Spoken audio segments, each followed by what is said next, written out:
Amid billions of dollars in business and defense deals, can the U.S. and Saudi Arabia come to terms on Israel?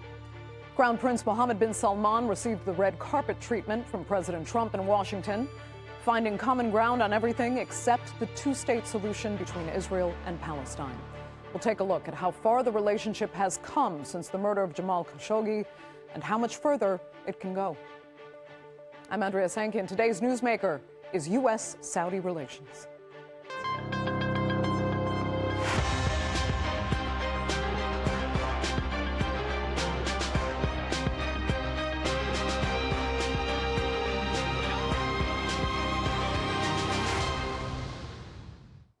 Well, under the previous U.S. administration, Saudi Arabia was labeled a pariah.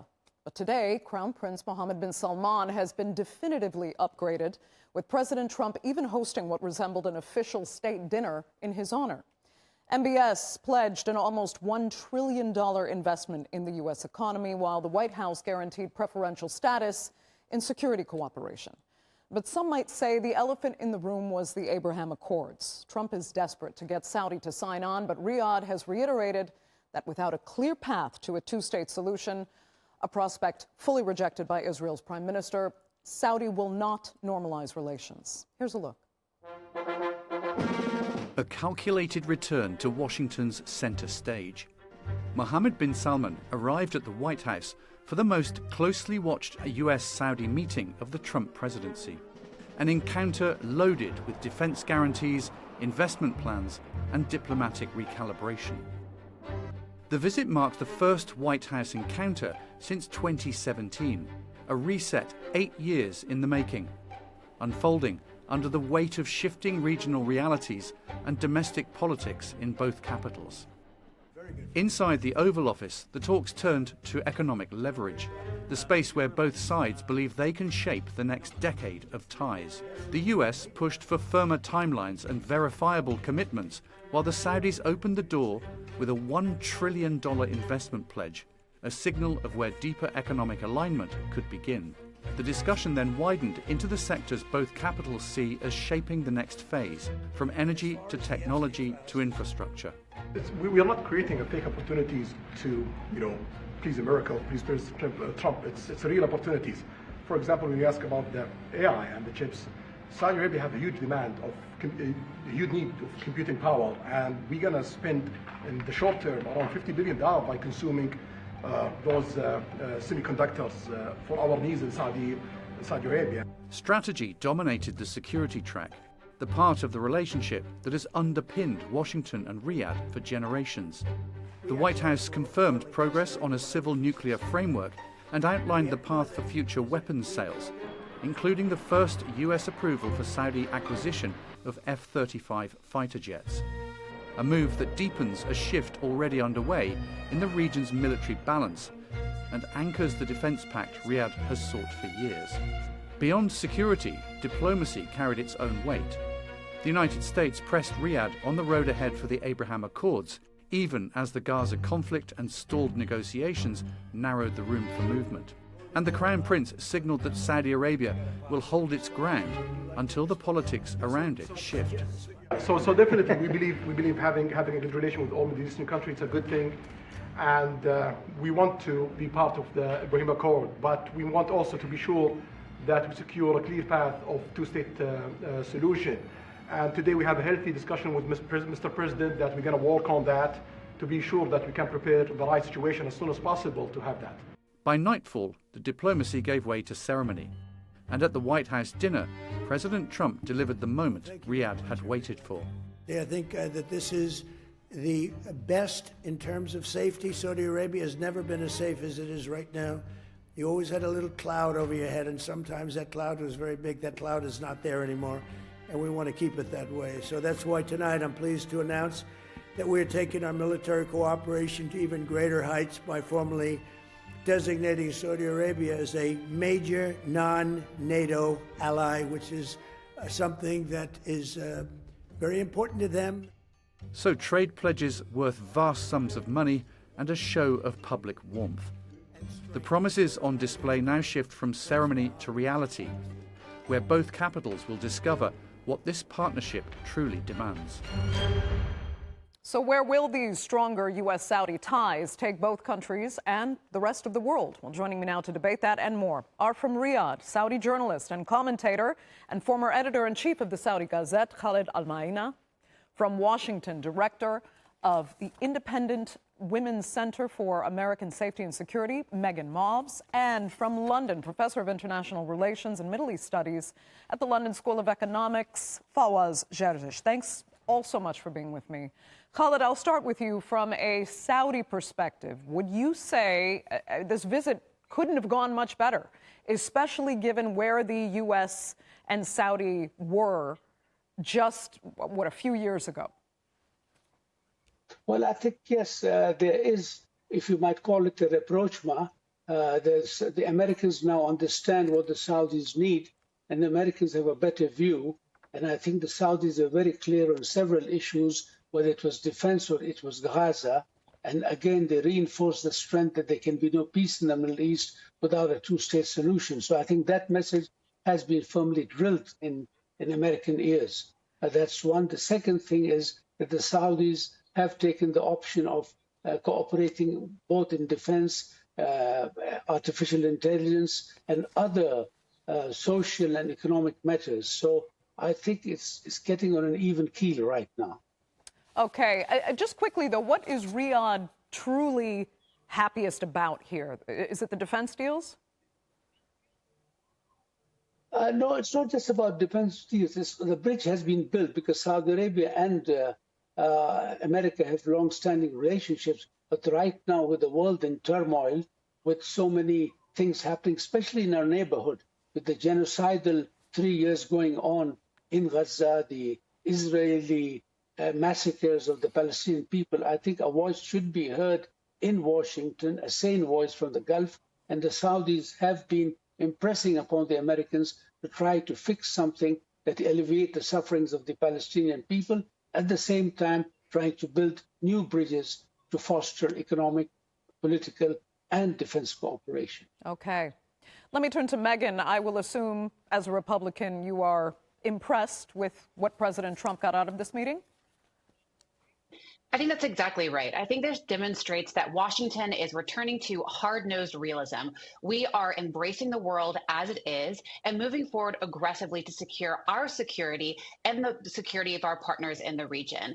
The reality is that China has been extremely aggressive in trying to carve out influence in the Gulf, and that just simply cannot stand. And so the whole world is safer when the U.S. projects power. We engage in that military alliance, and we push deterrence in order to deter China. So this is extremely positive for our relations in the region. We recognize the power of Saudi Arabia as that critical regional security architecture, and we do need them. And Meaghan, let me ask you then, because the Pentagon itself has been expressing concerns about selling the F-35s to Saudi, saying specifically that it could give China an actual opportunity to steal the technology. Plus, you have the issue of other lawmakers concerned that it could make the United States liable for potential misuse of the weapons sold to Saudi in places like Yemen. Does that concern you as well? I think it's always concerning, but let's be honest, China is stealing everyone's technology. They are aggressively doing this across the board where they can all the time. And so I think the reality is sometimes we do have to take a little risk in order to critically invest in our partners to ensure our security. So yes, I do think there's concern. I think this is where we have to be aggressive in oversight and make sure that these things aren't happening and holding our partners accountable when those things do occur. But I think the reality is we all know China is already attempting to steal everything that we have. Okay, let me turn to Fawaz. And first, Fawaz, let's go back to what Khaled was saying about the two-state solution. And being that, I guess, the only sticking point in this meeting was the Abraham Accords, cynically speaking, let me ask you going forward, do you think we might see a, quote, path, as they've said, laid out for a two-state solution that Saudi can accept while Israel is reassured behind the scenes that it will never actually happen? Well, I wish I could say yes to your question, but 1 out of 10, I would say 2 out of 10, that we could really see such a scenario in the next 3 years where Donald Trump will be in the White House. I think what we need two major points. The first point is that the entirety class is fundamentally opposed to an independent Palestinian state and Palestinian self-determination. It's not just Benjamin Netanyahu, even the opposition. 99% of the Israeli Knesset voted against the establishment of a Palestinian state. And the establishment of a Palestinian state is not a priority for the Trump administration. Even though the Saudis have made it very clear, they will not normalize relations with Israel without an effective, a real pathway to a Palestinian state. But this is not a priority. What we need to understand about what I call the paradigm shift in US-Saudi relations, it's all about, for Donald Trump, it's all about the trail of money. It's the scent of money. This is a transactional president. All he cares about is business, deals of the centuries. And the fact that the Crown Prince of Saudi Arabia has promised to invest $600 billion in the US economy, did it. And that's why what you've seen last night, the celebration. It's not an exaggeration to say that no leader in the world was accorded such a royal treatment in the White House as Mohammed bin Salman did last night. And why? It's all about basically the willingness of the Crown Prince to invest in Trump's economy. And that's really what matters for Donald Trump. It's money, business, deals of the centuries, investment in the US economy. So do you think that's a good long-term strategy, especially when it comes to the peace that President Trump has argued he's working for? What peace? I'm sorry. Peace anywhere. I've lost something. No, well, he seems to argue that his building these relationships, it's a win-win for everyone. Well, this is hyperbole. As the Americans say, show me the money. I have to see the end of Israeli settlements in the occupied West Bank, East Jerusalem. I have to see Israel pulling out of Gaza. I have to see a fundamental shift in the Israeli public opinion. I have to see basically a statement about Palestinian self-determination. Look, at the end of the day, what we have seen is that this is a bilateral US-Saudi relation. Let's not exaggerate and talk about the new Middle East. What we have seen last night really is transformation in American relations from a pariah state, as Joe Biden called Saudi Arabia, to probably, if I say that Mohammed bin Salman is the most important ally of Donald Trump. And why? It's, again, business and money. Okay. Well, then let me ask Khaled about that. If it is about business, tell us how much leverage does Saudi really have now economically? Because it used to be said that that oil was really the ultimate negotiation tool, but Saudi has worked very hard to diversify its economy and wean itself off dependence on oil revenue. So has it done that? And is Saudi in truly a powerful position when it comes to this bilateral relationship? Well, yes. I mean, unlike before, we were just selling oil. Right now, you have many projects. You have things going on. The diversification program is going on. So there are many avenues where there can be room for cooperation in business, and then societal expectations are high. That one side, but I would agree that regarding the Middle East process, the Palestinians also are actors. Maybe they are minor actors, but unless the withdrawal of settlements and other issues are put in place, it's difficult. As far as the lady who was having a tirade against China, China is a neighboring Asian country. It has never attacked any country, nor made any wars. And I think it's important for China in Asia as a stabilizing factor.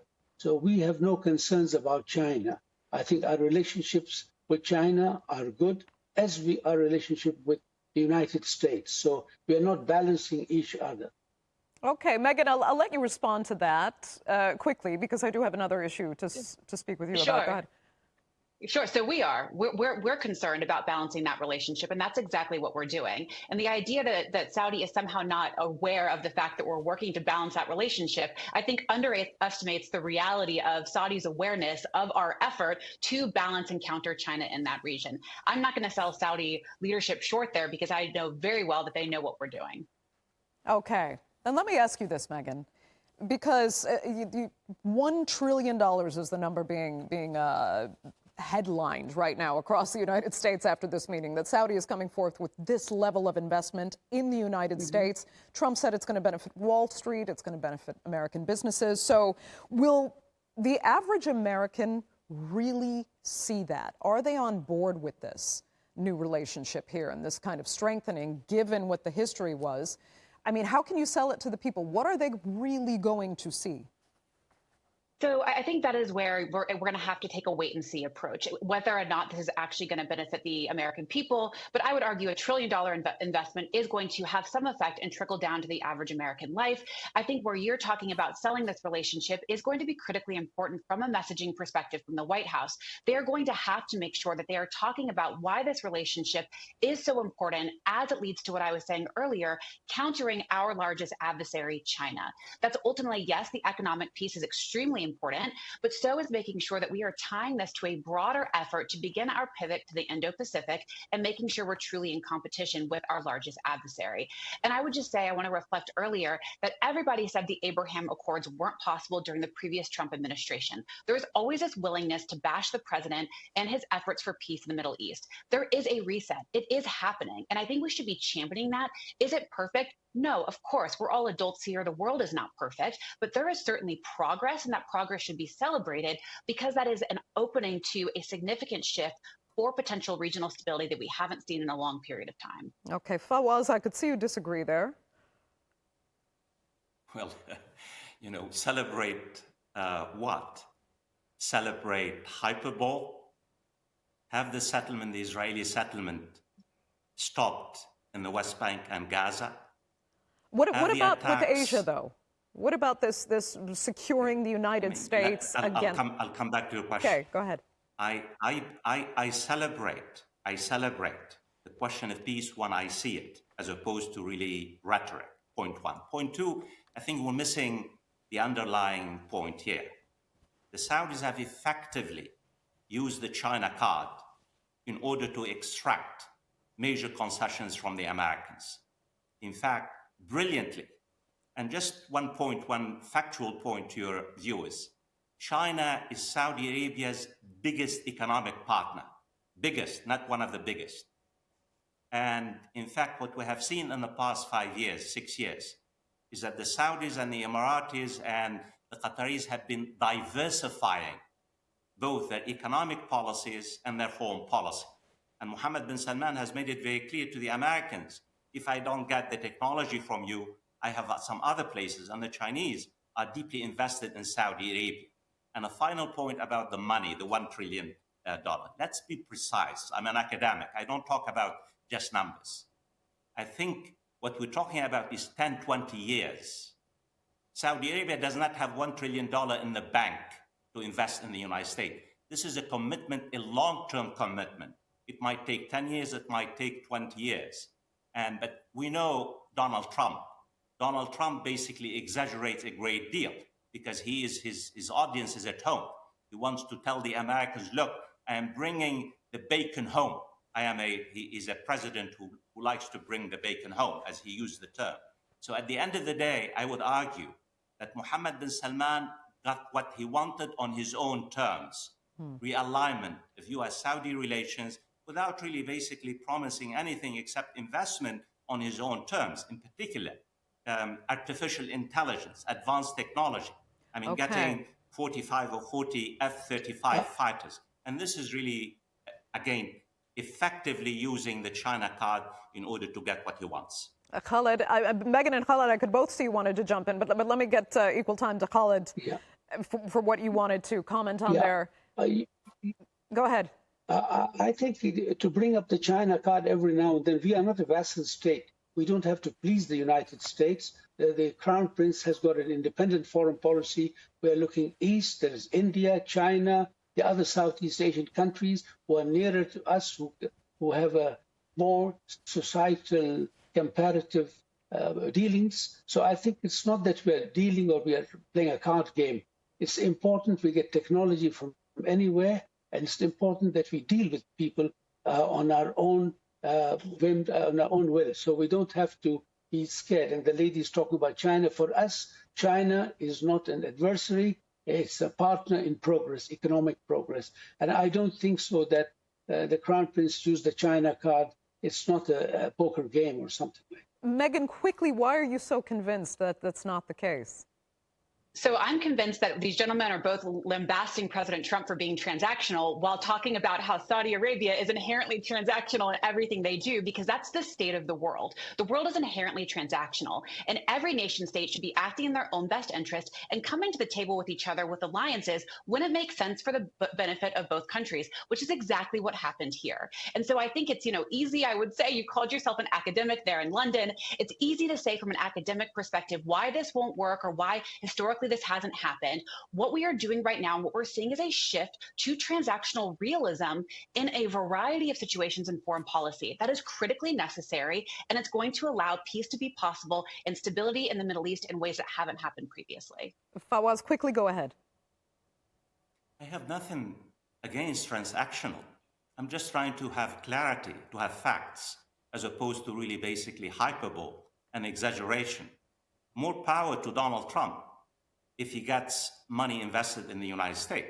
And I think more power to Mohammed bin Salman if he gets the technology, the artificial intelligence, and basically the defense commitment of the United States. What I worry about, what I'm concerned about, is talking about the state of peace in the Middle East, where you have multiple wars taking place in Gaza and the West Bank, in Lebanon, in Syria. The all-out war has ended in Gaza. What we have now is a low-intensity war. And we don't really, you say peace. Show me. I love to have peace in the Middle East and stability. But to basically use rhetorical devices to say this is one of the most important historical moments in the history of the Middle East. Well, I know a bit about history. I'm a historian, and I can distinguish between rhetoric and reality. I hope and I pray that President Trump brings real peace to the Middle East. This is what everyone wants, but so far we have a long way to go, and transactions will not deliver peace to people in the region. Okay, let me get to Khaled, because Khaled, listen, we've talked about Israel, Palestine, and China a lot more than I actually expected on this panel, but there is also the issue of Iran that has many people talking, and how much the U.S. and Saudi efforts are to isolate Iran, and how much those are working in the background. What do you see the role there? How do you see the role there? Well, why would you associate Saudi and the U.S. to isolate Iran? Iran is a neighbor. The Crown Prince already had sent emissaries. We have opened up embassies and boats. So I think our relations with Iran or with any other country will be bilateral and not have to depend on what the U.S. I think the U.S. can come from outside and do what they want. Now they're against China. They expect us to be transactional. I don't think so. Referring back to the peace, as the Saudi foreign ministry of the government said, there will be no peace in the Middle East until there's a two-state solution, implementations of Article 338 and 242, which America was the only resolution it was a signatory of. Without peace in the Middle East, without the Israelis leaving Gaza, without the West Bank going back with its original owners, there will be no peace. The Saudis are trying hard. They're trying to impress upon Trump and other successive future governments that will come. But let America realize, without a two-state solution, there will be no peace. Okay, Meaghan, on Iran, I saw you laugh at the position taken there. Why so?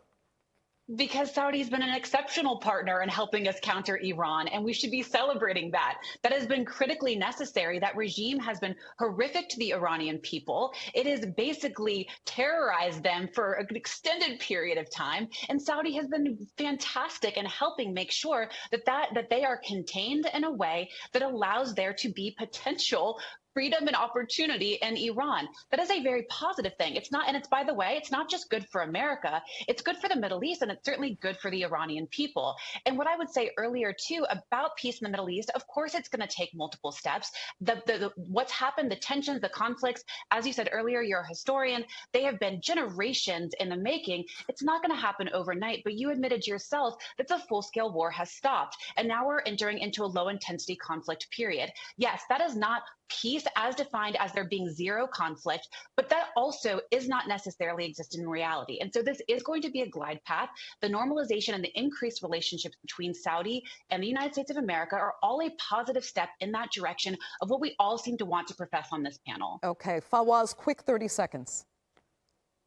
On the question of Iran, there has been a major shift in the Iranian-Saudi relations. In fact, on the day he left to the United States, the Iranian president sent a letter to Mohammed bin Salman to take to the White House. And the Saudis now are really playing a major role in trying to broker diplomacy between Iran and the United States. The rivalry, historical rivalry between Saudi Arabia and Iran no longer exists. We're seeing really Saudi Arabia, because remember, Saudi Arabia, it's all about development at home. It's all about domestic, and domestic development requires peace in the region. And that's why the new Saudi policy is to really help Iran and the United States return back to the negotiating table. Fawaz, that will have to be the final word for this edition of the Newsmakers. I'd really like to thank all three of my panelists sincerely so much for being with us, sharing your insights, greatly appreciated, and our viewers for joining us as well. Remember, you can follow us on social media, and do be sure to subscribe to our YouTube channel. I'm Andrea Sankey. We'll see you next time.